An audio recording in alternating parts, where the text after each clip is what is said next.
Rasulullah Sallallahu Alaihi Wasallam bersabda, siapa yang senang dengan datangnya bulan Ramadan, maka diharamkan jasadnya tersentuh api neraka.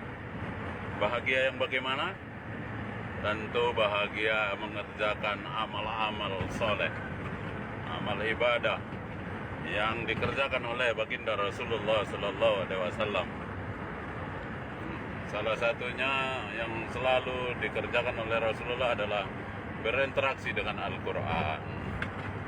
Nah, berinteraksi dengan Al-Quran, banyak qiraah, banyak membaca Al-Quran, kemudian tilawah, memahami arti dan makna bacaan Al-Quran, dan tahfiz, menghafal Al-Quran. Nah, jangan lupa harus kita amalkan semuanya. Jadi Al-Quran itu kalau kita baca mulai dari surah Al-Fatihah sampai An-Nas, semuanya penuh kebenaran, tak ada keraguan di dalamnya. Dzalikal kitabul la raiba fihi hudan lil muttaqin, bahwa Al-Quran itu tidak ada keraguan di dalamnya, menjadi petunjuk bagi orang yang bertakwa. Alladzina yu'minuna bil ghaibi wa yuqimuna sholata wa mimma razaqnahum yunfikun. Siapa itu orang yang bertakwa?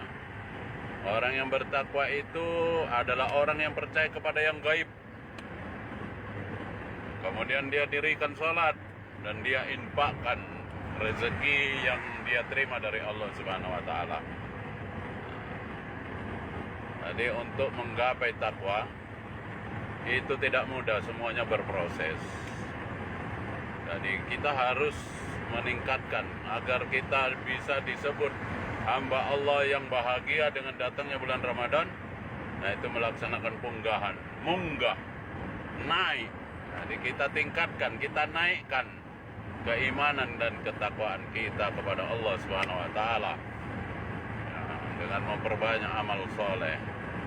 Ya, dengan memperbanyak ibadah-ibadah sunnah di samping ibadah yang wajib, sholat 5 waktu sehari semalam.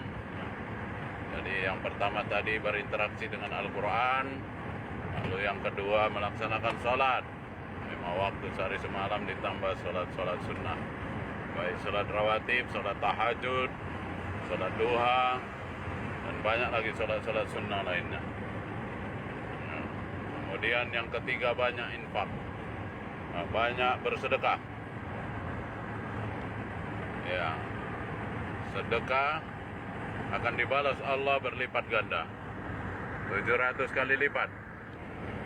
Allah Subhanahu wa taala berfirman dalam Al-Qur'an surah Al-Baqarah ayat 261, masalul ladzina yunfikuna amwalahum fi sabilillah kamatsali habati abadat sab'a sanabillah fi kulli sumbulatin mi'atu habbah wallahu yudha'ifu liman yasha wallahu wasi'un alim.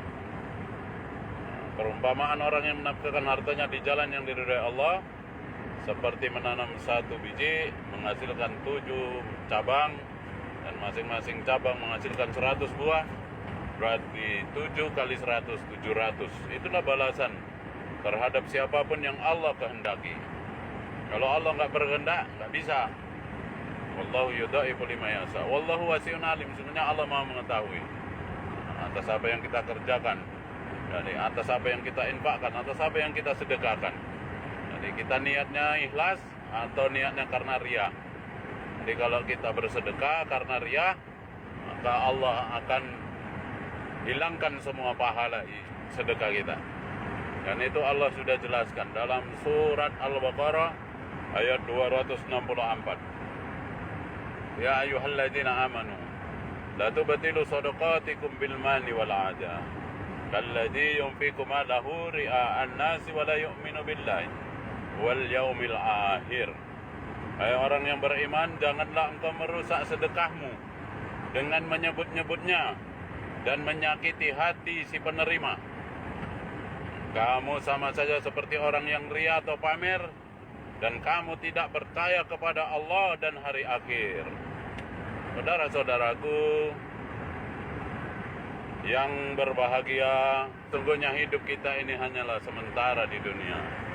Oleh karenanya, Maka marilah bersama-sama kita manfaatkan kesempatan waktu yang ada di dunia ini untuk benar-benar beribadah kepada Allah Subhanahu wa Ta'ala.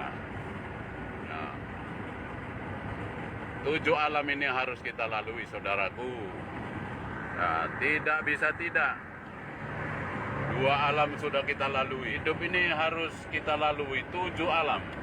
2 alam sudah kita lewati, alam ruh dan alam kandungan. Kita sekarang berada di alam dunia.